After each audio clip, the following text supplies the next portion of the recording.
Recipe: as a night oil or a cleanser. Suitable for aging skin. In a 100 ml narrow neck glass bottle.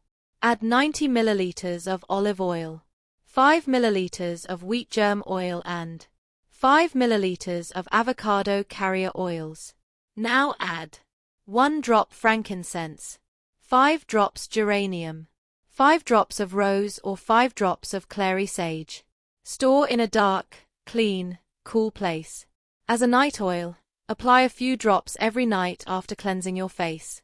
You may also use this oil as a cleanser. Important: do not use essential oils during pregnancy unless advised by a qualified healthcare professional. After massaging the oil blend into the skin, gently remove any excess oil with a soft tissue. Next, place a warm, damp face cloth over the face and neck for a few moments to help lift impurities.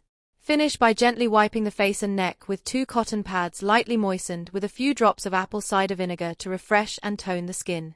90 milliliters of olive oil, 5 milliliters of wheat-germ oil, and a milliliter of avocado oil in a blue bottle. Leave out the essential oils if you are pregnant. Then, after massaging the oil blend, use a tissue to remove it. It's important to follow the cleanser removal with a warm, wet face cloth. Next, with a toner on cotton. Moisten cotton pads with apple cider vinegar and wipe over your face and neck. You can also use a little of this oil as a night serum after using as a cleanser.